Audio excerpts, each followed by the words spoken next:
हमारे पूरे ही जीवन पर्यंत हर व्यक्ति, हर विषय, हर व्यवस्था और हर तरह के सौभाग्य दुर्भाग्य की अवधि है। सदा सर्वदा के लिए कुछ भी हमारे साथ नहीं होता है, लेकिन मानवीय अभिप्साएं ऐसी हैं, मानवीय आकांक्षाएं ऐसी हैं, मनुष्य ऐसा सोचता है कि ये सदा सर्वदा ही मेरे साथ ही व्यवस्था रहे। अगर वो व्यवस्था एक निश्चित कालखंड के लिए आपके जीवन का हिस्सा बनी है और वो कालखंड पूर्ण होने के पश्चात आपका मन है कि वो व्यवस्था आपके साथ रहे, तो वो कष्ट देगी, वो आपको नुकसान देगी, वो आपको हानि पहुंचाएगी। उसका चले जाना ही अच्छा है, उसका छोड़ देना ही बेहतर है। वो जीवन से तिरोहित हो जाए, इसी में आपका शुभत्व छिपा है। लेकिन हमारे मन के जो आयाम हैं वो अनुभवों पर और मन की सुखद परा आश्रिता पर निर्भर करते हैं। जो अनुभव हमने किया, हम किसी रेस्टोरेंट में कोई खाना खाते हैं, वो हमें अच्छा लगता है, उसके 10 खाने अच्छे हैं, लेकिन हम जब भी जाते हैं हम वही डिश का ऑर्डर उसको करते हैं। तो जो मानवीय परा आश्रिता है किसी पदार्थ, विषय या किसी व्यक्ति के बारे में, ये हमारे जीवन के प्रकोष्ठ में छिपी होती है। तो ऐसे बहुत सारे पात्र हैं जो जीवन में हमारे भी आते हैं। बहुत, आप सिर्फ सुपर्णखा ही नहीं, लंका पर चढ़ाई के बाद और विजयश्री के बाद कहीं जामवंत भी नहीं मिलेंगे आपको, अंगद भी नहीं है उसके बाद कहीं, सुग्रीव भी नहीं है उसके बाद कहीं, बहुत सारे करेक्टर उसके बाद नहीं हैं। और सुपर्णखा ही नहीं, विभीषण का भी कोई रोल नहीं है फिर राज्याभिषेक के बाद। और एक बात और आप ध्यान करें कि आज भी ना कोई विभीषण नाम रखता। विभीषण ने भगवान का साथ दिया, सत्य का साथ दिया, लेकिन क्या सत्य और परमात्मा से भी बड़ा हमारा सामाजिक संबंध है क्या? हमारा अपने परिवार का की बाउंडिंग उससे भी बड़ी है क्या? ये एक विचारणीय बात है। तो चूंकि भाई को धोखा दिया और एक महान योद्धा के की पराजय का कारण बना, तो कोई अपने घर में विभीषण नाम भी नहीं रखता है, केकई भी नाम नहीं रखते हैं लोग। सुपर्णखा तो खैर मतलब प्रश्न ही नहीं होता, तो ऐसे नाम नहीं रखते हैं। ऐसे बहुत सारे करेक्टर हैं सुपर्णखा के बारे में, उसके बाद के कुछ उल्लेख बहुत सारे लोगों के अलग अलग हैं। जैसे मारीच है, तो मारीच के बारे में ये कहा गया कि जो उसको तीर मारा गया और उसके बाद जो उसकी, वो तो उसका पूरा एक माया थी जिसमें उसकी आवाज़ आई और सारी चीज़ें आई, लेकिन वो मरा हुआ मृत तो मिला नहीं था।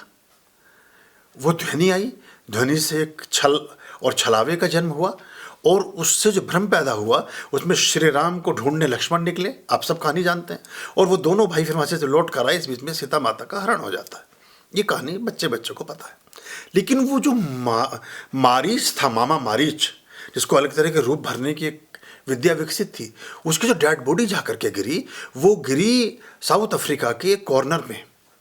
और जो मारीच यश, यानी कि जो मामा मारीच के यश से संबंधित जो द्वीप का जन्म हुआ, वही आज मॉरिशस है।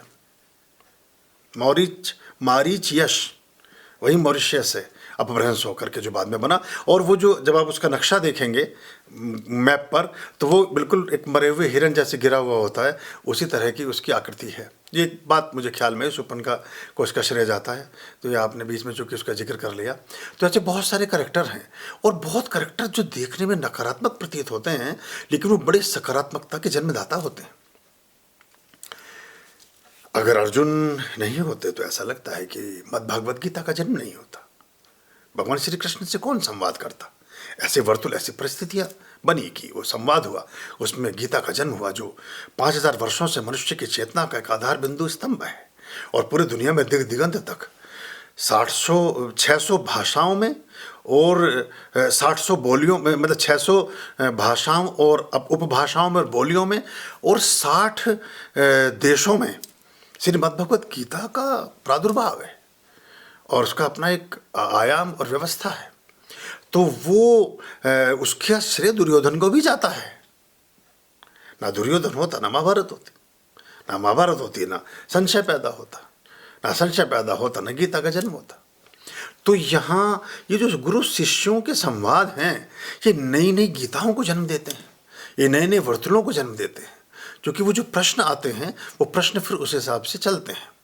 ऐसा उल्लेख आता है कि कुछ ऐसे करेक्टर, जिन करेक्टर ने अपना ये काम किया, लेकिन उसके बाद जब उन्हें आत्मबोध हुआ, ऐसा कहा गया कि सुपर्णखा को सुलोचना ने मंदोदरी ने और बाकी बहुत सारी स्त्रियों ने ही इस सारे विध्वंस का कारक माना और शूर्पणखा को एक देश निकाला दिया गया। और ये बहुत सारे जो करेक्टर हैं, अब इसमें एक नई बात है, पता नहीं लोग इसको कैसे समझेंगे, ये बहुत सारे करेक्टर मिडिल ईस्ट की तरफ कूच कर गए। ये साउथ, क्योंकि इनको कहा गया कि अब आप कहाँ रह सकते हैं, तो आप तमस के देवता हैं, आप अग्नि के देवता हैं, आप जीवन में विध्वंस के प्रतीक रहे हैं, तो आप साउथ की तरफ निकलें। तो ये जो दक्षिण अफ्रीका का पूरा हिस्सा और जो मिडिल ईस्ट है, जो रेगिस्तानी एरिया है, और इसमें एक और भी उल्लेख आता है कि भगवान श्री कृष्ण ने जब सूर्य, आपको याद होगा कि जब समुद्र से रास्ता मांगा और 3 दिन हो गए प्रार्थना करते हुए, पूजा करते हुए, और कुछ भी समुद्र की तरफ से प्रत्युत्तर नहीं आया, तो भगवान श्री राम ने अंगीरा ऋषि को मन में लेते हुए और एक विशेष आधान किया अग्निदेव का, और सूर्य को सुखाने के लिए कि मैं इतने वर्तुल का, मैं ये 100 फीट के दायरे का 100 मील का समुद्र सुखा देता हूँ अभी, और यहाँ पूरा का पूरा लावे की तरह जल करके पूरा राख हो जाएगा, और उस पर हम चल करके फिर वहाँ पहुँचेंगे तो सूर्यदेव फिर प्रकट होते हैं। तो वो कहते हैं कि ये समुद्र देवता प्रकट होते हैं, वो कहते हैं कि आप हमें क्षमा करें और आप इस पर ऐसा करके एक व्यवस्था करें, वरना नील का संवाद होता है, फिर से वो पत्थर तिरा करके वैसे रास्ता देने की बात होती है। वो कहानी भी आप जानते हैं। अब वो जो तीर प्रत्यंचा पर चढ़ा है, जैसे कहते हैं ना, गुरु गोविंद सिंह जी कहते हैं कि अगर भवानी मयान से बाहर है, अगर तलवार मयान से बाहर निकली है, तो बिना रक्त के सिंचन के उसे वापस नहीं रखते, उसका अपमान है। अगर तेग बाहर आ गए मयान से, तो रक्त के, चाहे वो अगर कोई नहीं लगा तो अपने अंगूठी से तिलक करके ही उसको वापस रखते थे, जिसको उन्होंने मुगले आजम में और बाकी फिल्मों में फिल्माने की कोशिश की अलग ढंग से। तो वो जो बाण था जो चढ़ा लिया गया प्रत्यंचा पर, भगवान श्री राम कहते हैं कि भाई मैं इसका क्या करूं, अब ये तो मैं इसको तो कमांड दे चुका, इसमें तो मैंने मंत्र फूंक दिया है, अब क्या करूं। तो कहते हैं मिडिल ईस्ट की तरफ फेंक दीजिए। तो ये जो पूरा का पूरा मिडिल ईस्ट है, जहाँ रेगिस्तान ही रेगिस्तान है, वहाँ समुद्र था, वहाँ बहुत बड़ा हिस्सा था समुद्र का। वो कहते हैं मैं उस हिस्से को सुखवाने के लिए तैयार हूँ, आप उसको उष्ण कर दें, आप उसको रेगिस्तान बना दें, तो वहाँ तो उसमें पूरा ये जितना भी मिस्र है, जो भी ये सीरिया, ये पूरा का पूरा मिडिल ईस्ट, ये सारे गल्फ कंट्रीज़ का जो एरिया था, वहाँ पर वो सारा का सारा संधान किया गया और वो उस बाण को फिर वहाँ डाला गया। तो इसीलिए वहाँ, क्योंकि रेत बिना जल के नहीं होता है। जो इजिप्त में जो रेतीली चट्टानें हैं, जो रेत है, वो सारा का सारा सूख गया और फिर वहाँ वो खाली एक रेगिस्तान जो आज तक भी है वो उस तरह का रहा। तो कोई चीज़ अगर चलती है तो वो उस तरह से जाती है। तो ये बहुत सारे करैक्टर इधर मिडिल ईस्ट और इस तरफ निकल गए। जैसे कि जो अपना जो मक्का मदीना जिसको हम आज बोलते हैं, वहाँ जब शुक्राचार्य को त्याग वनवास दिया गया, एक तरह से उनको बाहर निकाला गया, तो वहीं जा कर के रुके। और मक्का में 365 मंदिर हुआ करते थे उस समय, जो हर दिन आप अगर एक मंदिर में जाते हैं तो अगले वर्ष उस मंदिर में दोबारा जाने का अवसर होता था। और प्रतिदिन के देवी देवता का मंदिर था। आप सोचिए कि हम 108 देवी देवता की बात कर रहे हैं, हम 84 योगिनियों की, 64 योगिनियों की बात कर रहे हैं, 84 बाकी चीज़ों की बात कर रहे हैं, और वहाँ 365 देवता थे और हर देवता की एक अलग दिन पूजा होती थी, जिसको बाद में तोड़ा गया, किया गया मक्केश्वर महादेव को छोड़ करके। तो ये ऐसी चर की चीज़ें हैं। तो शूर्पणखा से बात कर लेंगे किसी दिन और फिर बताएंगे कि वो आजकल कहाँ पर है। खुश रहिए।